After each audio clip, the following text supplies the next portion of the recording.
to be her son and that I got to know her for the 15 years that I did. She said, The paperwork moves first. No press conference, no balcony appearance, no royal wave from a palace window. Just a signature, a title, and a quiet redirection of power that most of the world never notices until it is far too late to ignore. Millions of people read one headline and picture the same image.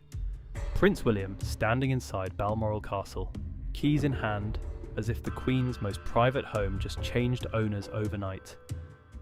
That image is wrong. It was always wrong. And the real story sitting underneath it is far more interesting than the headline lets on. Here is the verified record. Balmoral and Sandringham, the two private estates Queen Elizabeth II loved most, passed to her son. King Charles III owns them now, inherited directly, confirmed, official. William did not take them. William was never in line to take them. That door closed the moment his grandmother died.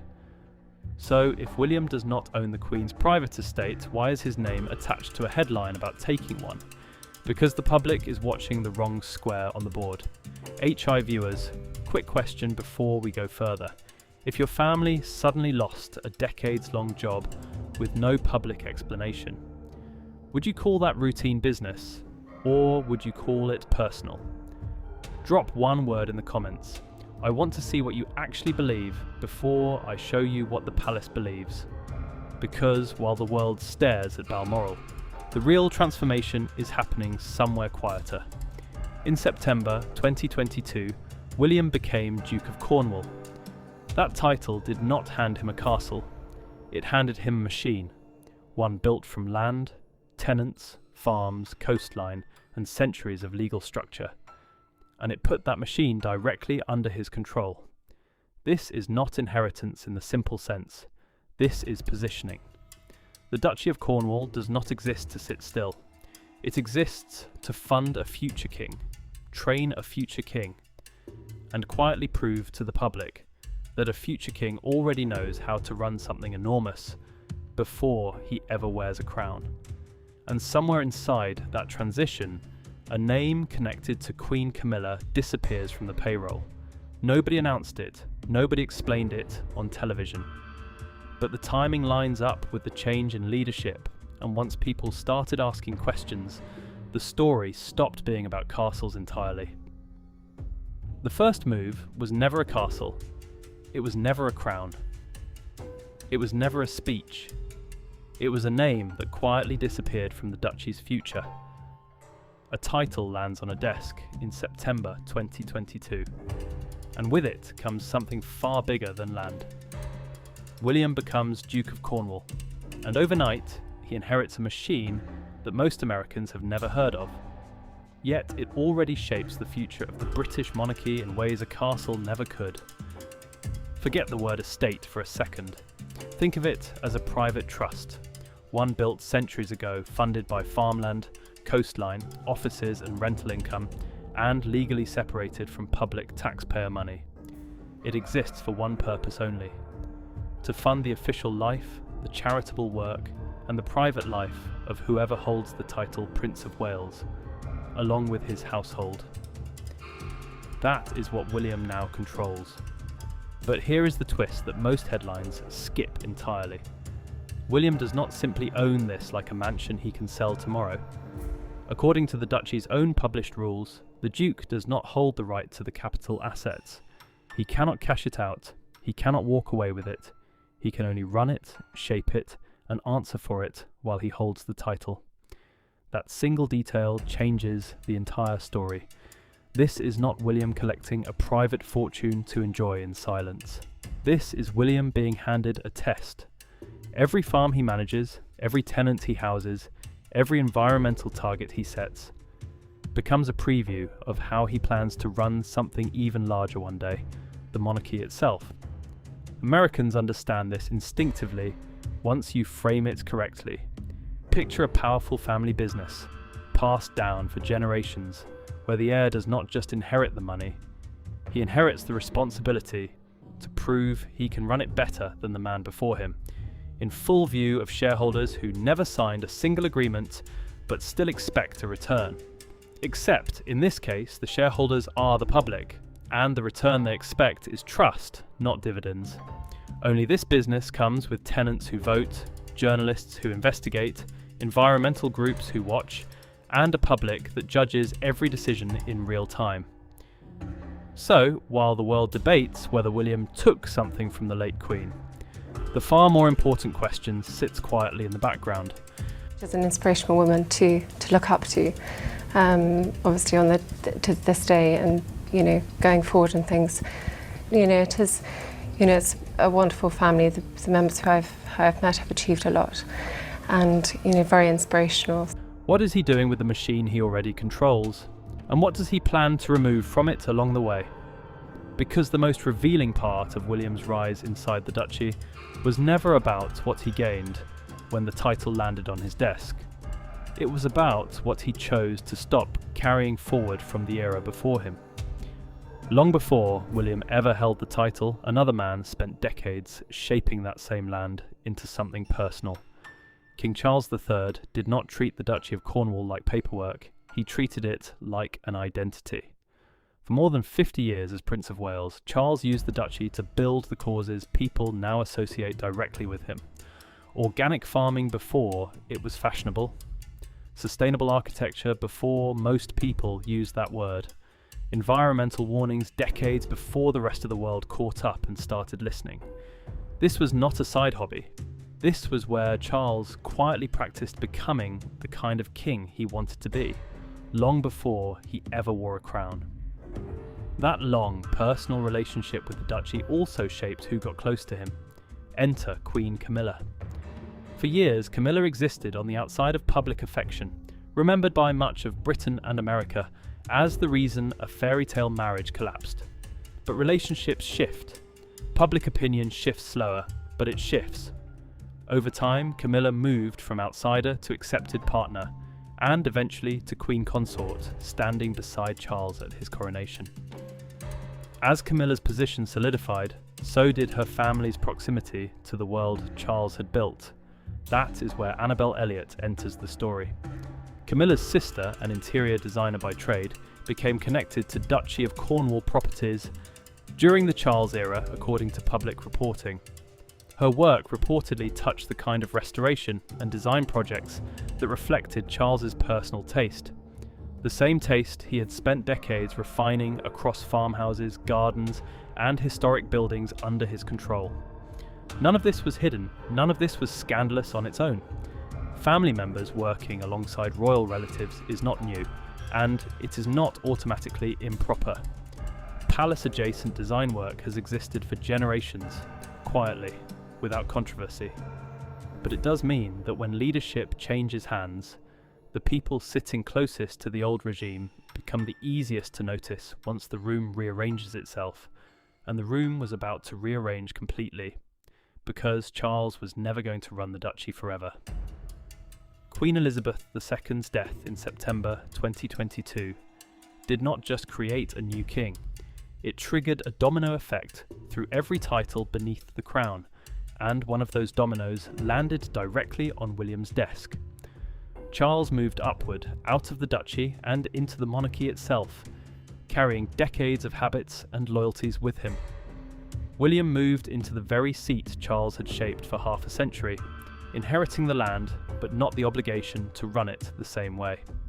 And suddenly, the old room, the one built slowly across decades of personal taste and quiet loyalty, had a completely new owner sitting at the head of the table. A name quietly drops off a payroll list, and nobody in the press notices for months.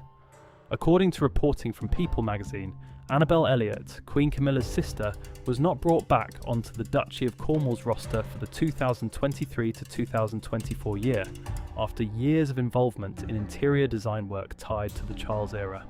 No press release, no public statement from the palace explaining the decision in detail, just an absence where a name used to be. Let's be exact about what is confirmed and what is not, because this is where most coverage gets sloppy. What is confirmed, according to public reporting, is that Elliott was not retained going forward, and that the stated reason offered was simply that her work had been completed. What is not confirmed is intent. Nobody inside the palace has said William removed her out of anger, rivalry, or personal conflict with Camilla's side of the family. That claim does not exist in any verified record, and this script will not manufacture one just to make the story louder. But here is where the chess analysis begins, because in a royal institution, silence is never neutral. I, William, Prince of Wales, pledge my loyalty to you, and faith and truth I will bear unto you, as your liege man of life and limb, so help me God. He will stand, kiss his father on the right cheek, then touches the crown. Reading 1, the simple version. This is routine estate management, contracts end, projects finish. A new duke reviews existing arrangements and makes independent decisions. Completely ordinary in any large organisation. Reading 2, the sharper version. Royal commentators have suggested that this may reflect something larger than a single-ended contract. It may represent William drawing a clear line between his own working style and the private arrangements that defined his father's decades running the same estate. Reading 3, the human version, the one nobody at the palace will confirm on record. If you are Camilla's family, watching a role connected to the Charles era quietly end right as William takes control, it is difficult not to feel the timing as a message, whether or not one was ever intended. Notice what the narration is not claiming.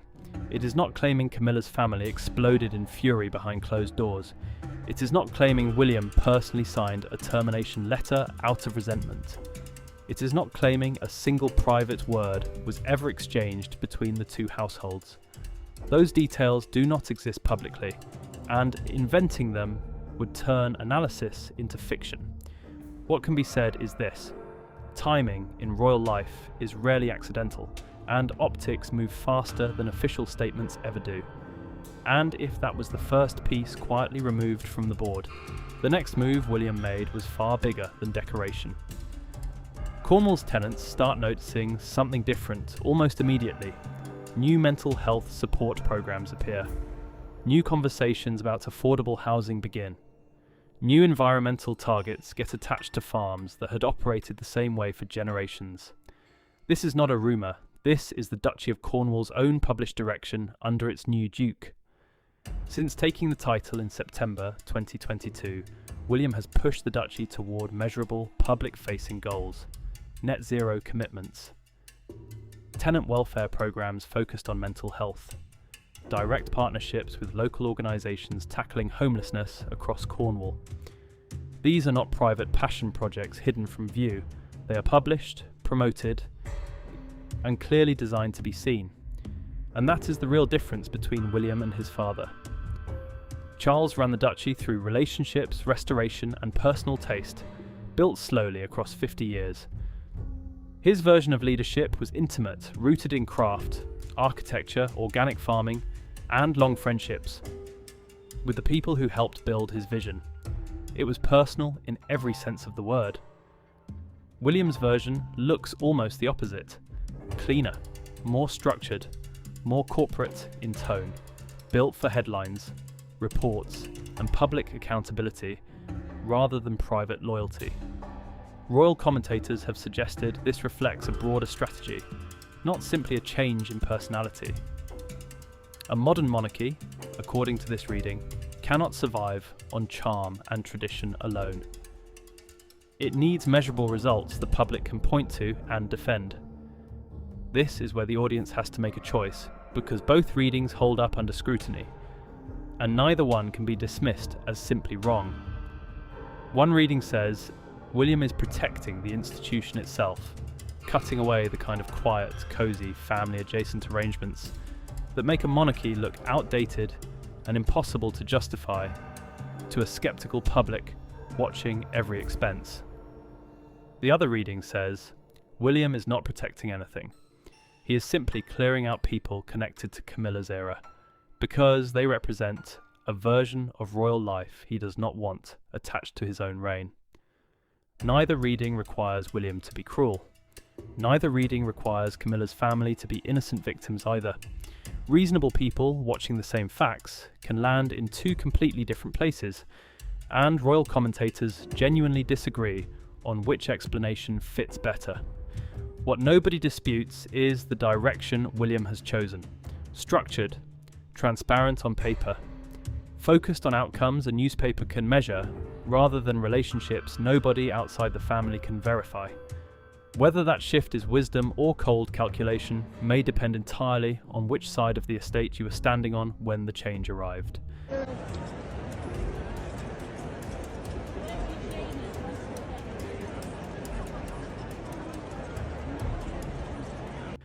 But the transformation did not stop at the farmland and cottages of mainland Cornwall. One piece of William's estate sits far offshore, quiet, historic, beautiful to look at, and, as the next chapter reveals, far more politically loaded than almost anyone watching from the mainland ever realises. 28 miles off the coast of Cornwall, the tide pulls back from more than 200 islands, islets and bare granite rocks, and almost nobody watching the royal headlines back home has any idea this place belongs to the same story. This is the Isles of Scilly, England's only true archipelago. And according to the Duchy of Cornwall's own published history, these islands have belonged to the duchy since the very beginning of the 14th century, centuries before anyone alive today was born, and centuries before the phrase royal scandal ever existed. This is the offshore twist, not a hidden bank account, not a secret shell company buried in some tax haven nobody can trace. Something far more real, and in some ways far more revealing, an actual offshore royal territory, sitting quietly under William's control the moment he became Duke. Picture the scale of what that means.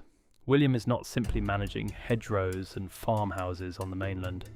He is responsible for island communities, for people who live, work and raise families across a stretch of Atlantic coastline most Americans have never heard mentioned on the news, let alone connected to the British royal family. Housing pressure exists there, the same way it exists across much of coastal Britain. Tourism drives the local economy, which means every decision William makes about development, conservation or land use directly touches families who have lived on these islands for generations, long before any duke ever held the title, and long before anyone imagined those decisions would end up discussed in a video like this one. Environmental stakes sit high too. Rising sea levels threaten low-lying coastline. Fishing communities depend on careful, sustainable management from the very estate that technically owns the ground beneath their homes. Which means William's choices here carry weight far beyond public relations. This is the part the headline never mentions. The story was never only about one removed name connected to Camilla's family. It was never only about castles that already belonged to King Charles. The real story is a future king learning, in real time and far from the cameras of London, how land, money, public trust and reputation all connect across an empire of scattered coastline most people will never set foot on. Every island duke, every housing decision, every environmental promise becomes practice for a job. William has not started yet, the job of king, and every mistake made now on a remote island could still be remembered decades from now, once the crown finally sits on his head. And then in 2026, William's duchy dropped a number so large it turned quiet estate management into something that looked unmistakably like a royal power statement. A number lands in 2026 that turns quiet estate management into a public statement nobody in the Royal Press Office can walk back. £500 million. That is the figure the Duchy of Cornwall committed to invest over the next decade, according to its own published 2026 Integrated Impact Report, spread across 5 geographic heartlands under William's control. This is not pocket change for a private hobby. This is a decade-long strategy, publicly stated, tied directly to housing, nature recovery, farming, renewable energy, net zero targets, and long-term resilience for the communities living across the Duchy's land. Read that list again because every word on it is deliberate. Housing speaks directly to a cost of living crisis families across Britain feel every single month. Nature recovery speaks to a generation of voters who care about climate outcomes more than any generation before them. local economies speak to the exact communities William needs standing behind the monarchy once the crown eventually passes to him. Farming and renewable energy speak to a country trying to balance tradition against a future nobody can predict with certainty.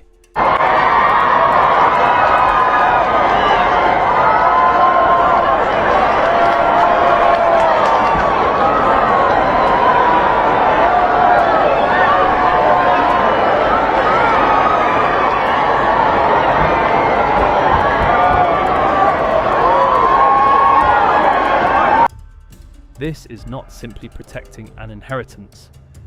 This is William building a platform, a public record of leadership he can point to years before he ever becomes king. Compare that to the headline everyone actually clicked on: one family member connected to Queen Camilla quietly not retained on a duchy contract. A single line item, buried, unexplained, easy to notice, and impossible to verify as personal or political. Now, put both stories side by side. While public attention stays fixed on who lost a role connected to the old Charles era, the real transformation happening in plain sight is a £500 million reshaping of the entire Duchy of Cornwall, redesigned around William's priorities, William's causes, and William's version of what a modern monarchy should look like to a sceptical public. Royal commentators have suggested that this contrast is not accidental. A quiet departure draws attention. A massive, well-publicised investment plan absorbs that attention and redirects it toward achievement rather than controversy. Whether that is strategy or simply good timing remains something reasonable people can debate. What cannot be debated is the scale of the shift. This is no longer a story about one interior designer losing a contract. This is a story about who controls £500 million of future-facing investment, and what that kind of control does to a family's influence inside a royal household that answers to no boardroom but its own. And that is the exact moment the question stops being who lost a role and becomes something far heavier. Who lost influence? Somewhere inside a family gathering nobody outside the palace will ever fully describe, a name gets mentioned, and the room, according to nothing more than public speculation, goes quiet for half a second too long. Let's be completely honest about what exists in the public record and what does not. There is no verified statement, no leaked memo, no confirmed account proving Queen Camilla's family reacted with anger over the duchy decision. That version does not exist as fact, and this script will not pretend that it does. What does exist is optics, and in a royal family, optics move faster than facts ever will. Here is what the public actually sees. Annabel Elliot, sister to the Queen Consort, connected to the Duchy of Cornwall for years, through design work tied to King Charles's private taste. Then a title changes hands. Then her name is gone from the roster. No scandal confirmed. No conflict confirmed. Just a door that appears to have closed, right as the household changed leadership. From a public relations standpoint, that timing creates a story whether anyone intended it to or not. Consider Camilla's family's position inside this world. Close to the crown through marriage, present at state events, connected to royal properties for years, yet never protected the way bloodline succession protects William, Catherine, or their children. Proximity to power in a monarchy is not the same as permanence inside it, and royal historians have long noted how quickly that proximity can shift once a new generation takes control. Now, consider William's position. If he genuinely believes the modern monarchy must look independent, transparent, and free from the appearance of family favouritism, then removing arrangements connected to his father's private circle is not cruelty, it is discipline. But if the same decision reflects something more personal, a quiet distancing from arrangements William never fully embraced, then Camilla's side of the family becomes collateral in a succession story far bigger than one lost contract. Both versions can be true at the same time, and the palace has offered no public statement clarifying which one applies here. King Charles sits at the centre of all of it, saying nothing publicly, husband to Camilla, father to William, monarch above them both, watching two people he loves most operate inside a system that no longer answers directly to him the way it once did. The uncomfortable question this raises is simple enough for anyone to sit with. Was William being fair, applying the same standard to everyone regardless of family ties? Or was the palace quietly signalling that Camilla's side of the family no longer holds the position it once did? Maybe neither answer is the real one. Maybe the harshest truth is quieter than anger, quieter than punishment. Nobody was fired out of revenge. They simply stopped being useful to where the monarchy is heading next. The headline promised a stolen estate. What actually happened is a succession plan, and it has been sitting in plain public view the entire time. Strip away the drama for one moment and look only at what has been confirmed. William did not seize Balmoral. He did not seize Sandringham. Those remain, without dispute, King Charles's inherited property.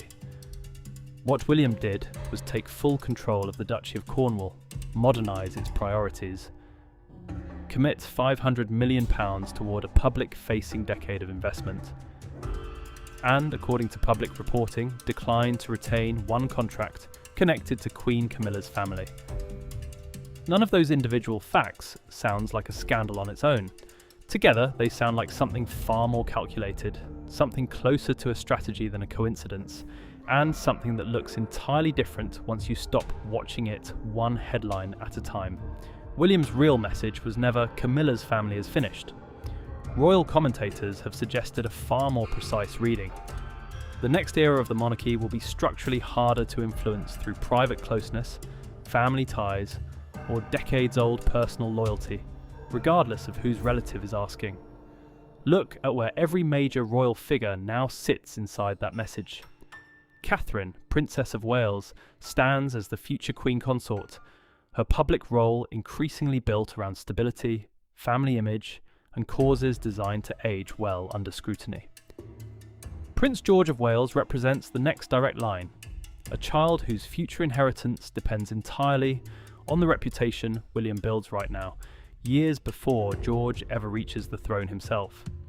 Queen Camilla represents the present reign, respected, established, yet increasingly positioned as part of the era that is closing rather than the one that is opening. King Charles represents the transition itself, a monarch whose decades of personal relationships now sit beside a son actively auditing which of those relationships carry forward. And William represents the incoming operating system for the entire institution, because that is genuinely what this is, not simply one man replacing another man. One method of running a monarchy replacing a completely different method.